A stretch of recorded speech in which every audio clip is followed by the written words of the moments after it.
Today we're going to work on the Van Norman. We're going to try and remove the saddle and get everything cleaned out in that process. I've looked at the machine a little bit and I think I know how to get everything off. It shouldn't be too hard, but we'll go ahead and take a look and get her going. Let's get started.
So this is proving a little bit more difficult than I thought it would.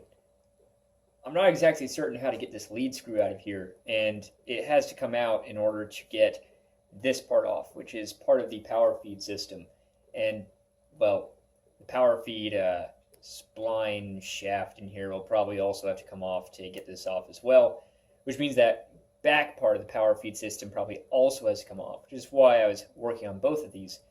Now, I've consulted the manual for this machine and taken a look at how this part here is constructed, and well, I'm still confused.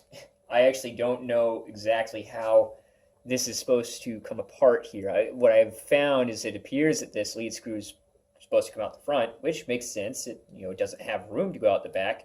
But the problem that I'm running into here is there's a collar back here, and this collar is larger than the threads on the lead screw, so it blocks the threads from coming through it.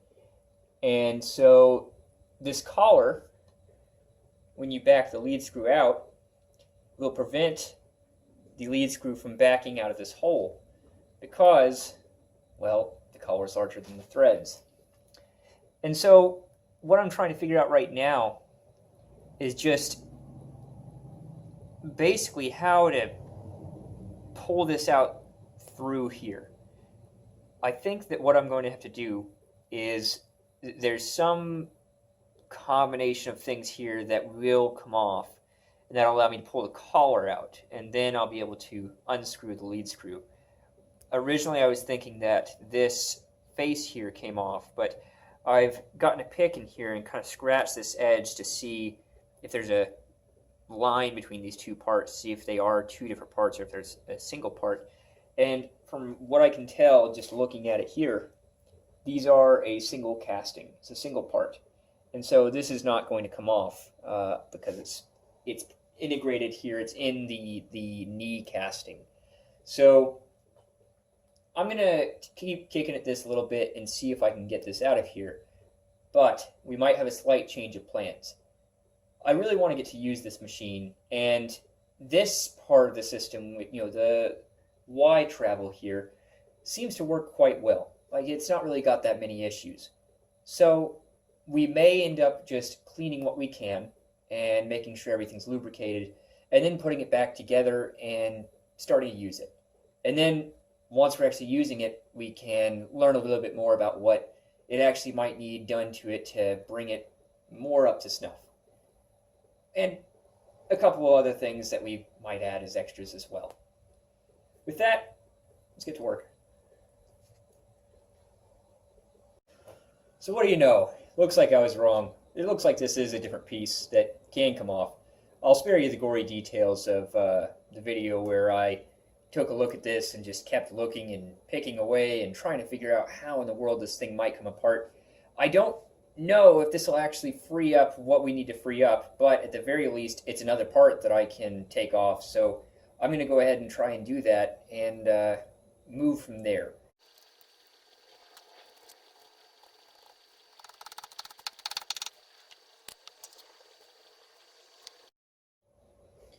What do you know? Easy as that. I must be some kind of dumbass or something.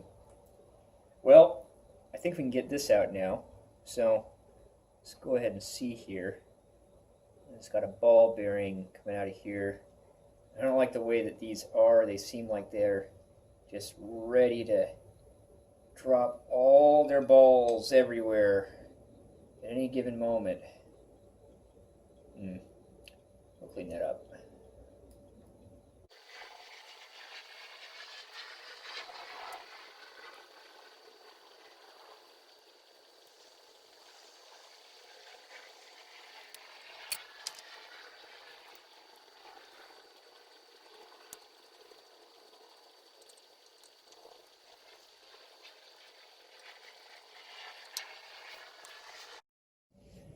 Alright, so we've got the lead screw out of there now, and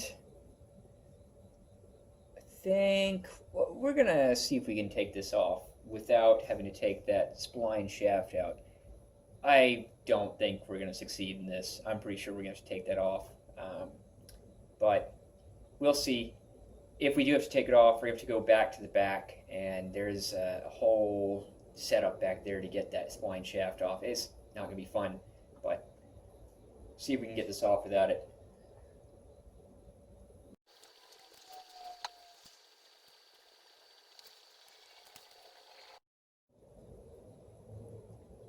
Fuck.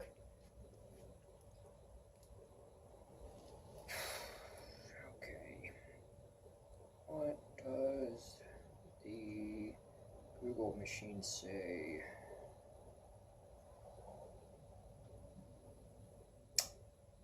Alright, well, we have to remove that. And looking here at the manual,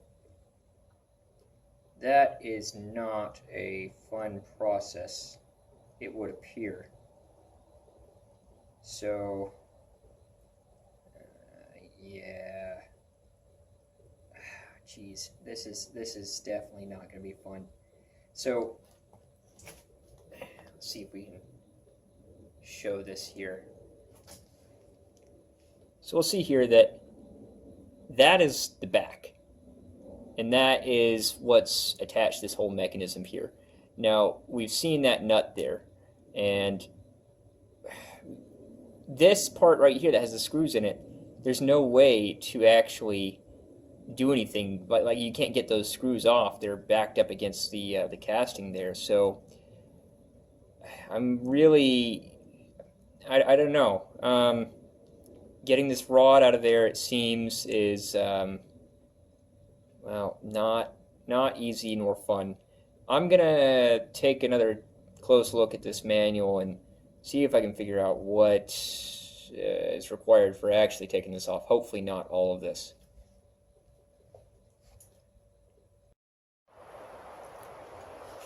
I've made my decision. We're gonna put this back together. I took a look at the process for removing this spline shaft. I'm not really actually still 100% sure exactly how it comes out. I know it's threaded into something back there and it's keyed, and I'm just really not 100% on how to get it out of this whole setup. And really, I got to looking at it, the only thing we're really going to gain about getting that spline shaft out is that we'll be able to get this mechanism off and that mechanism off, potentially clean those out, and the table, well, I mean, the saddle would come off, but we've already got the saddle moving back and forth, and we got some gunk coming out of it. We're able to lift it a little bit, get underneath it, and clean a little bit. There's nothing too bad about this part, though. Like, the saddle is fine as far as the way that it's riding and the lubrication that it has. So, these mechanisms, they probably do need some work. I was actually looking at this one, and it has this Zerk fitting on here, which I think is for grease that's injected into this. And it got me thinking that potentially the reason why we found so much grease up above is that someone was filling this with grease and never taking the clean out off to actually clean it out, which I'm actually not 100% certain how to clean it out. So I can't say I really blame them at this point, because I've not really determined how to do that myself. But at any rate, they kept pumping, years and years and years and years, and then that grease has to go somewhere, so it just fed its way up into the table mechanism, into the gears up there, and then subsequently got moved back and forth by the lead screw and everything else up there. So I think that's probably what's happened here, and I think I'm going to take a look at this real quick and see if there's an easy way to clean the grease out of this. The other side, we already saw that we were able to get something off that we could get to the grease inside. We're going to clean that out and put in new grease. But this one probably might actually need it. So we're going to look at that, but once we figure that out and possibly get that cleaned out, I'm going to get it all put back together and then get the table back on, and we might actually start running a couple of test cuts with her. Let's get started.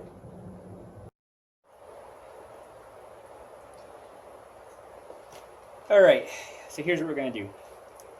It looks like this face right here will come off if you have the right pin spanner. I don't.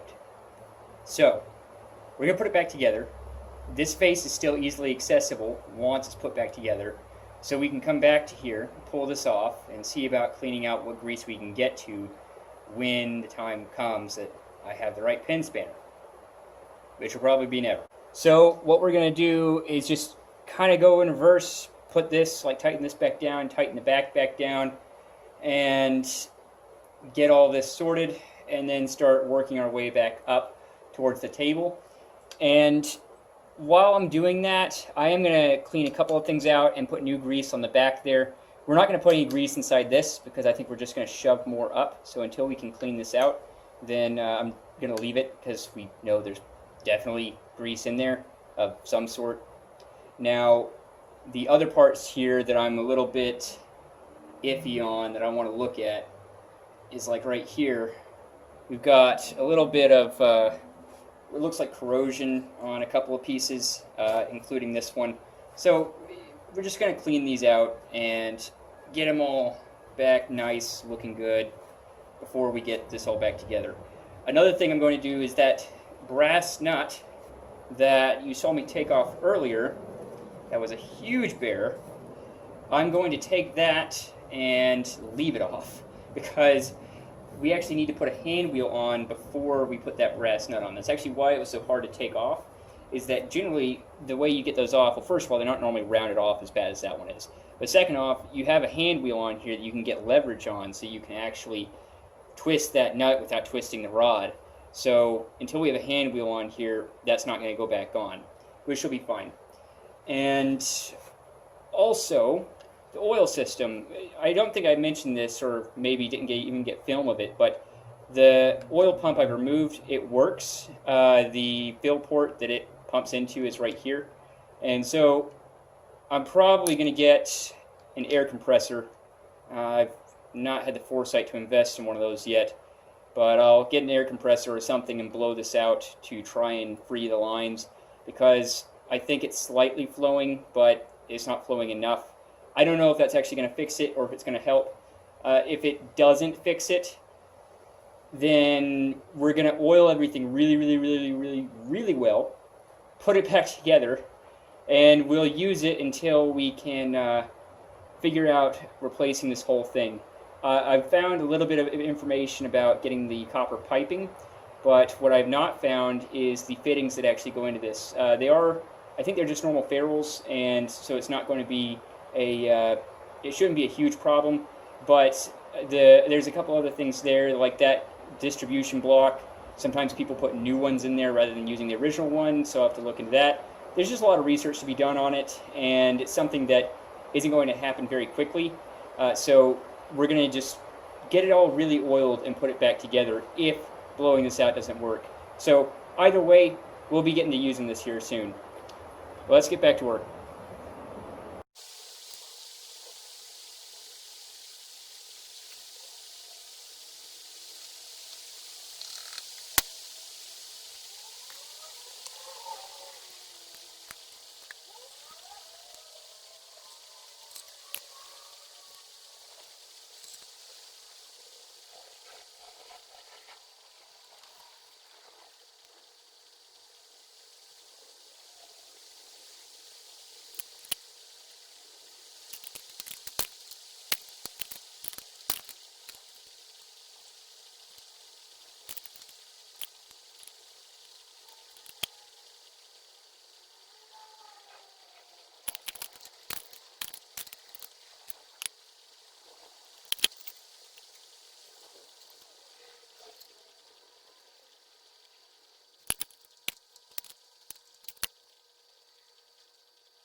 Alright, I just removed a lot of grease out of this, and that's fine. This was packed pretty well.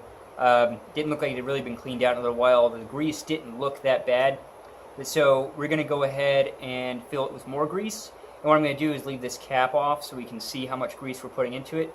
And some of that old grease might actually also come out this cap here.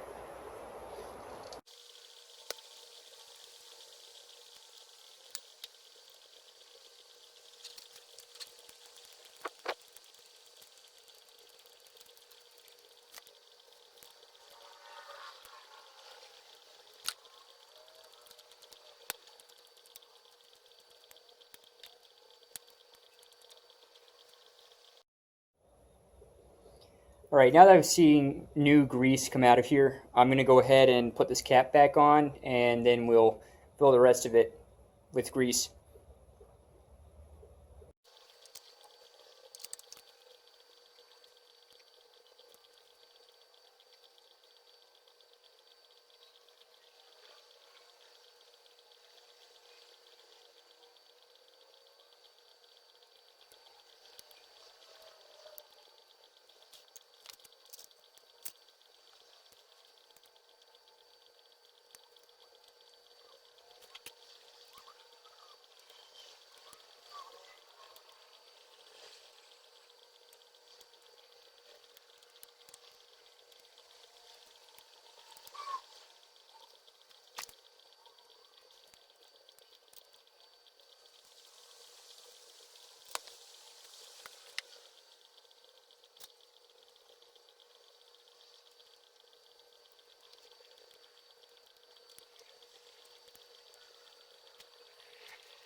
Label where your fasteners came from.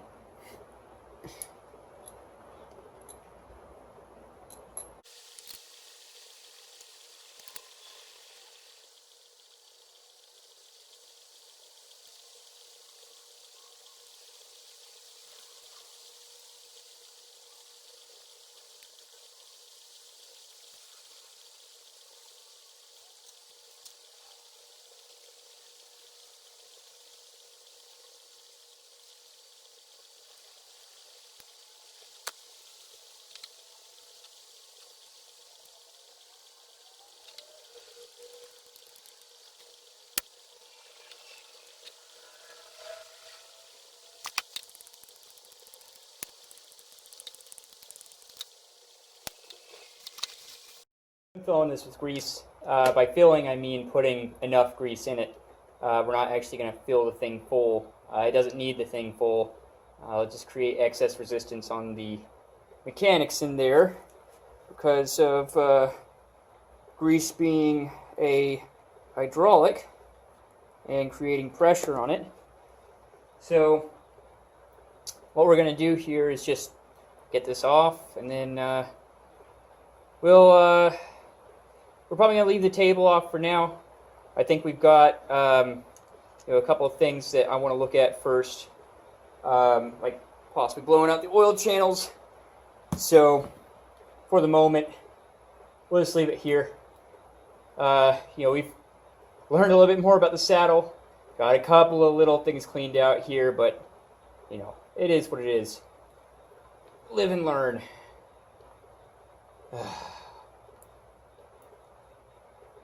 That lives there now.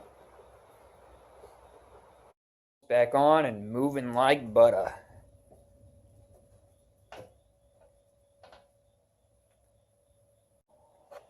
Alright, that was a huge process. I already know even after editing this is going to be a really long video, so thanks for sticking with me.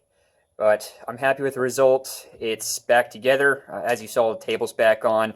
I didn't film that because I had to have a guy come over and there was a jack involved and then another jack involved and then a lot of carefully moving while trying to not drop a very heavy, irreplaceable casting. So it just wasn't very film conducive, and it was very difficult. So it's back on though, and we should be able to use the thing soon. Just a couple of things left. We've got to get hand wheels for where we need them. We also have to fix a broken casting and a couple of small things putting back together. But once all that's done, we'll finally get to use it, and that should be soon. So with that, see you guys later. Jesus, that's old.